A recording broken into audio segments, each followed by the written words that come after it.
नमस्कार, मैं अभय कुमार सिंह एक बार फिर से आपसे रूबरू हुआ हूँ फ्रॉम द मेडिकल उपचार चैनल। आज का जो टॉपिक है वो सेकंड लेक्चर है, यानी कंजेस्टिव हार्ट फेल्योर का जो टॉपिक नंबर सेकंड है ये। आज क्या पढ़ेंगे हम लोग? कल कहाँ तक पढ़ लिया था? कल इन्वेस्टिगेशन तक पढ़ लिया था, क्लिनिकल फीचर्स हो गया था, इंट्रो हो गया था कंजेस्टिव हार्ट फेल्योर का। और आज क्या होगा? आज का जो टॉपिक है वो है इन्वेस्टिगेशन, जो कंप्लीट हो गया है। उसके बाद शुरू होगा मैनेजमेंट या ट्रीटमेंट ऑफ सीएचएफ। तो कैसे मैनेज करेंगे, कैसे पेशेंट को मैनेज करेंगे, जो सीएचएफ पेशेंट हैं उसको कैसे मैनेज करेंगे, उसका ट्रीटमेंट कैसे करेंगे, आइए हम लोग आज जानते हैं। तो इसमें कुछ गोल्स होती हैं। क्या क्या गोल्स होती हैं? सबसे पहली गोल्स होती हैं तो कार्डियक आउटपुट को बढ़ाना। वो कैसे भी बढ़ाएं, हमने कल ही बता रखा था आपसे कि कैसे भी एक एम्स होता है कि कार्डियक आउटपुट बढ़ना ही चाहिए, क्योंकि वहाँ पे फ्लूइड बिल्डअप हो जाता है, पल्मोनरी कंजेशन हो जाता है, प्रीलोड। सबसे पहली जो इंपॉर्टेंट इसमें कौन कौन से गोल होते हैं? इसमें होता है, फर्स्ट होता है to decrease to decrease decrease means to decrease after load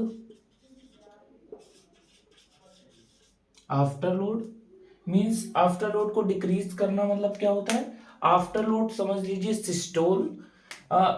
to decrease preload, sorry माफ कीजिएगा, to decrease preload. Preload का मतलब क्या होता है? During diastole. अब प्रीलोड से क्या समझते हैं? मतलब प्रीलोड डिक्रीज करने का मतलब क्या होता है? प्रीलोड से मतलब ये होता है कि डायस्टोल को बढ़ाना, यानी डायस्टोल को डिक्रीज करना। यहाँ पे डायस्टोल में क्या हो जाता है? डायलेटेड कार्डियोमायोपैथी हो जाती है, वहां पे पल्मोनरी कंजेशन बढ़ जाता है। तो उस कंडीशन में क्या होता है कि उस चीज को बढ़ा देना, जिससे उस चीज को कम कर देना, जिससे प्रीलोड जो होता है हमारा वो कम हो सके। अब सेकंड क्या होता है?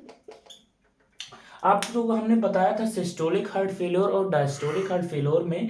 डायस्टोलिक जब हार्ट फेलियर होता है तो उस कंडीशन पे में क्या होता है, जो हमारा हार्ट है वो अच्छी तरीके से रिलैक्स कंडीशन में नहीं आ पाता है।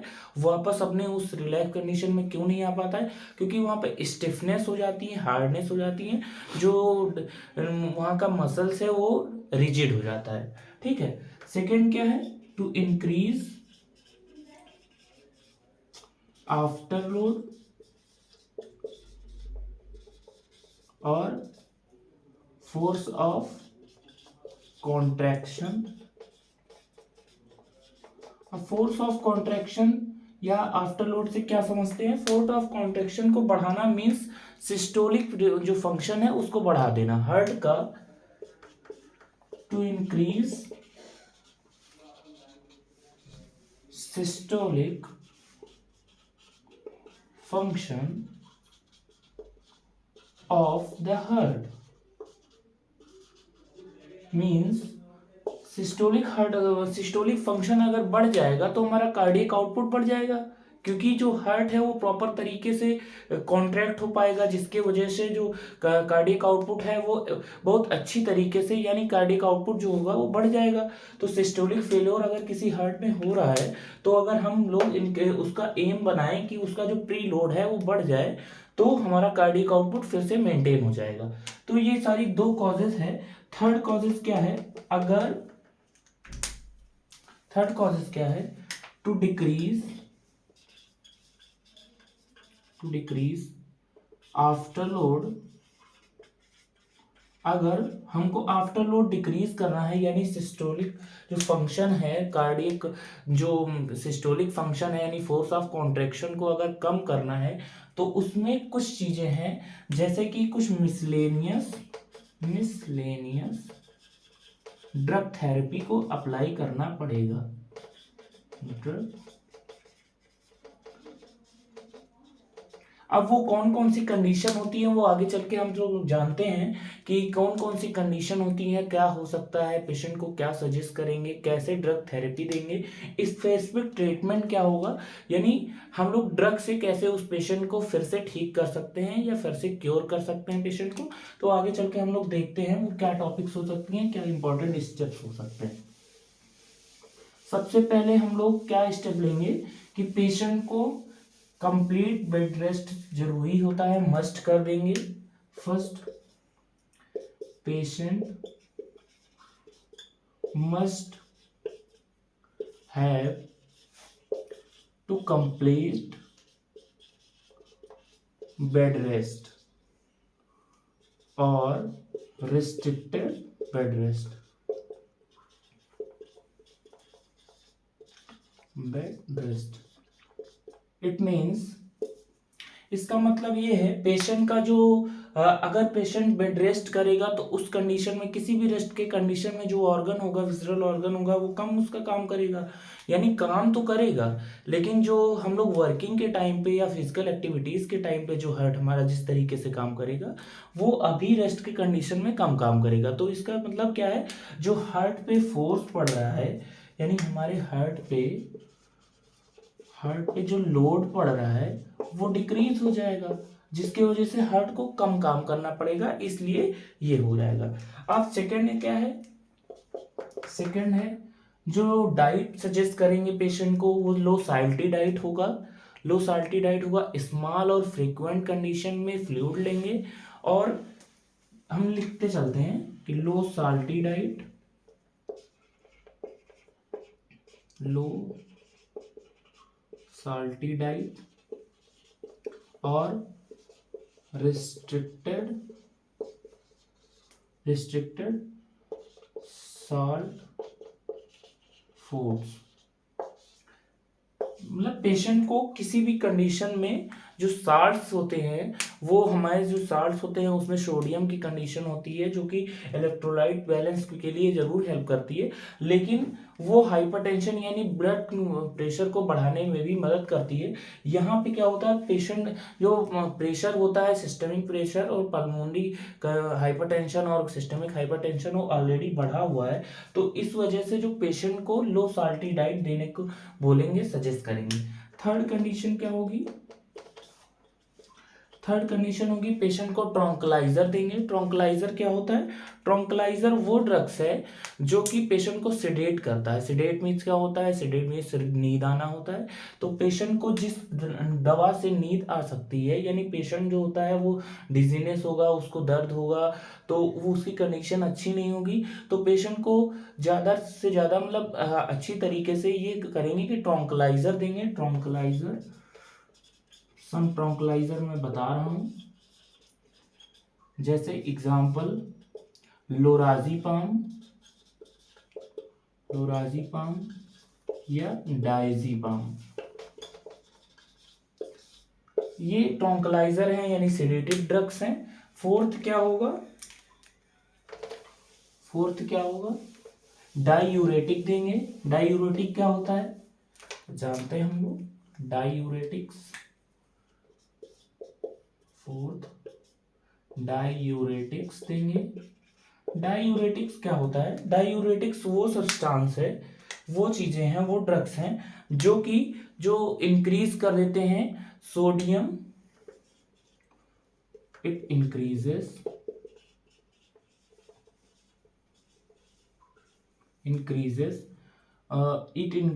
Sodium,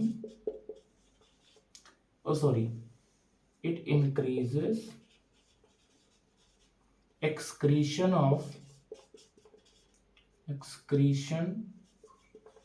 of sodium and water from the kidney in more amount। It means यहाँ से डायूरेटिक का मतलब क्या होता है, यहाँ से जो फ्लूइड बिल्डअप हो जाता है हमारे हार्ट में, जो फ्लूइड पल्मोनरी कंजेशन या सिस्टमिक कंजेशन की वजह से जो फ्लूइड बिल्डअप हो जाता है, हमने बताया था एंकल एडिमा या पिटिंग एंकल एडिमा, तो उस कंडीशन को कम करने के लिए हम लोग डायूरेटिक देते हैं। इससे क्या होता है, जो फ्लूइड लॉस होगा, ज़्यादा से ज़्यादा अमाउंट में फ्लूइड लॉस होगा, जिसकी वजह से जो कंजेशन की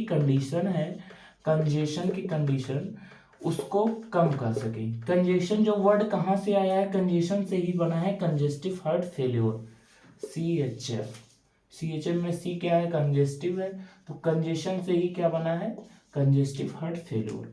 ठीक है, अब इसमें डायूरेटिक्स में कुछ दवाएं हैं, जैसे क्या है, कुछ ड्रग्स हैं, जैसे फर्स्ट होता है इसमें 3 पार्ट में डायूरेटिक्स को बांटा गया है। Firstly high potency, second moderate potency and third low potency. तो हाई पोटेंसिव के में क्या होता है, high potency diuretics, high potency में डायूरेटिक्स सबने सुना होगा, जो भी हॉस्पिटलाइजेशन से या मेडिकल सेक्टर से जुड़े हैं वो हाई पोटेंसिव ड्रग्स को जरूर सुने होंगे, जो कि बहुत फेमस है, लैसिक्स के नाम से आता है। लैसिक्स में कौन सा साल्ट होता है, फ्यूरेसिमाइड होता है, फ्यूरेसिमाइड के नाम से बाजार में आता है। ये बाजार जो नेम होता है, जो ट्रेड नेम होता है, वो होता है लैसिक्स। लैसिक्स का इंजेक्शन भी आता है, टैबलेट भी आता है। और फिर ब्यूमेटेनाइड,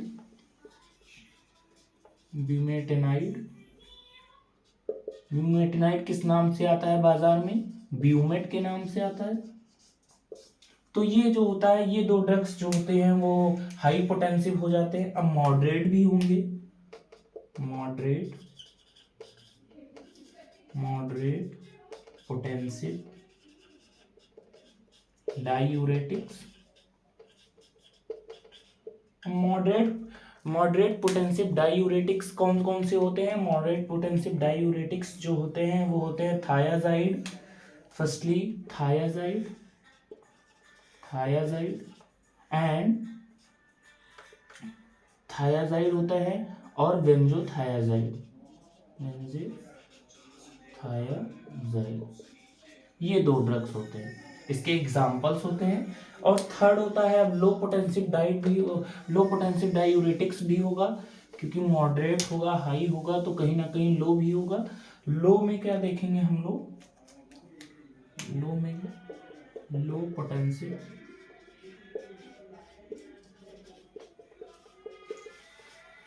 diuretics, it means low potency diuretics में क्या होता है, एल्डेक्टोन, मोस्ट इंपॉर्टेंट है ये, एल्डेक्टोन ट्रेड नेम है। और ये एग्जाम्पल हो गया, इसका ट्रेड नेम हो गया, ये इंजेक्शन फॉर्म में आता है।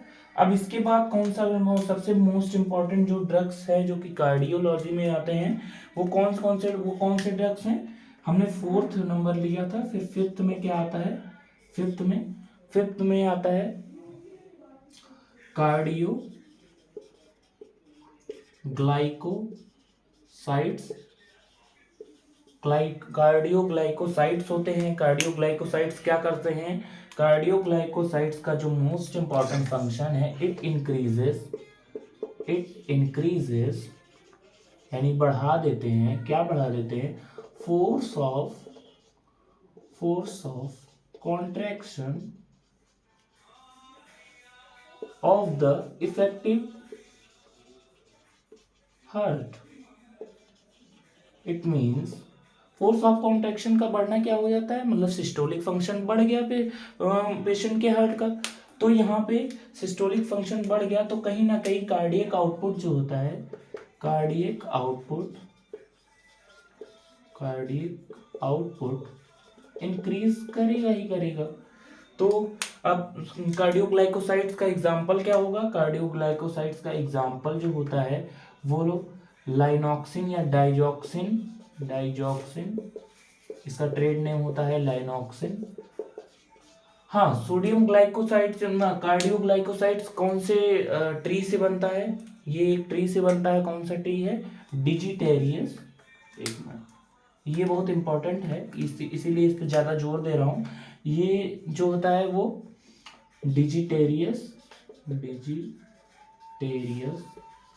पर फ्यूरियस ट्री से बनता है, ठीक है। इसका एक स्पेलिंग आप लोग पता कर लीजिएगा, देख लीजिएगा, सही से मैंने शायद कुछ गलत लिख रखा है, तो आप देख लीजिएगा इसको। डिजिटलिस परफ्यूरियस होता है, डिजिटलिस परफ्यूरियस। एक मिनट मैं सही कर देता हूँ, डिजिटलिस परफ्यूरियस, ठीक है। अब इसकी जो डोजेस क्या होती हैं, इसकी डोज मोस्ट इंपॉर्टेंट है, डोज देख लीजिएगा 0.2 से 0.25 से 0.5 mg ठीक है। अब कार्डियोग्लाइकोसाइड्स हो गया। अब आगे चल के मोस्ट इम्पॉर्टेंट है ऑक्सीजन इनहेलेशन लेना अगर रिक्वायर्ड है पेशेंट को, अगर डिस्पनिया की कंडीशन डेवलप हो रही है ड्यू टू डीऑक्सीजनेटेड ब्लड, मैंने बोला था कि कार्बन डाइऑक्साइड इसमें बढ़ जाता है, तो इसमें पेशेंट को अगर डिस्पनिया की कंडीशन आ रही है तो पेशेंट को ऑक्सीजन इनहेलेशन भी देंगे। Inhalation therapy. Oxygen inhalation therapy किससे देते हैं, हमने बताया था एस्थलीन नाम की जो ड्रग्स होती हैं उससे देते हैं। एस्थलीन हो गया और डिओलिन हो गया, ऐसे कई सारी कंडीशन है जो इनहेलेशन में यूज किए जाते हैं। फिर उसके बाद हो गया ब्रोंकोडाइलेटर के तौर पे क्या दिया जाता है, ब्रोंकोडाइलेटर भी दे सकते हैं।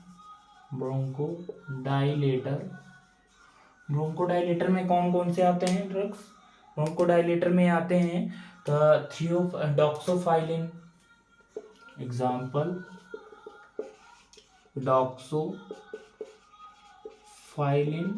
Plus theophylline. डॉक्सोफाइलिन का जो मार्केट नेम क्या होता है, डॉक्सोविड के नाम से आता है।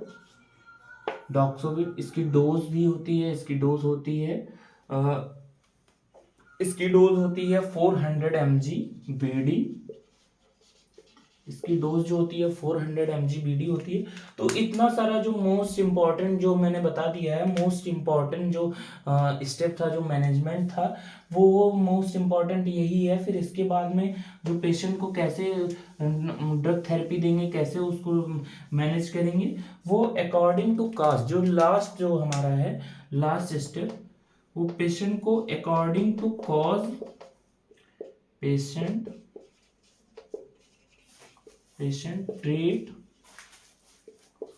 with according to cause, means patient में कौन कौन सी कॉजेस आ रही हैं, कौन कौन से क्लिनिकल फीचर्स देख रहे हैं, कौन कौन से साइन एंड सिम्टम्स दिखाई दे रहे हैं, किस वजह से डेवलप हुआ है CHF, ये फिर आगे चल के इस कंडीशन पे जो होता है ट्रीटमेंट हमारा जो बनता है, फाइनल डायग्नोसिस जो होता है या प्रोविजनल डायग्नोसिस तब होता है जब इन्वेस्टिगेशन के टेस्टेस जो है वो जो कि हमने करवाए हैं उसको फाइनली देख के, फिर उसके कॉजेज देख के, साइन एंड सिम्टम्स देख के, फिर उसको फाइनल डायग्नोसिस के तौर पे इसका ट्रीटमेंट किया जाता है। तो आज का जो ये CHF है, कंजेस्टिव हार्ट फेलियर, वो खत्म हो गया है। अब अगला टॉपिक क्या होगा, वॉल्वुलर हार्ट डिजीज में भी होगी, में भी वॉल्वुलर हार्ट डिजीज होगी अगली टॉपिक। तो आज का जो टॉपिक है वो हमने पूरा सब कुछ समराइज करके हमने बता दिया है, अच्छे से अच्छे तरीके से समझा दिया है। तो अगर आपको इससे अच्छे से सपोर्ट और समझ में आ रहा है तो प्लीज़ सपोर्ट करिए और हेल्प करिए। और दूसरी चीज़, जो भी लोग हमारा सपोर्ट कर रहे हैं उनका मैं बहुत ही आभारी रहूँगा, बहुत ही आभार व्यक्त करता हूँ। हमारे मित्र हैं, हमारे बड़े भाई हैं, हमारे साथ के बड़े भैया लोग हैं, उनको मैं आभार व्यक्त करता हूँ। तो थैंक यू, धन्यवाद। लाइक करिए, सब्सक्राइब करिए, थैंक यू।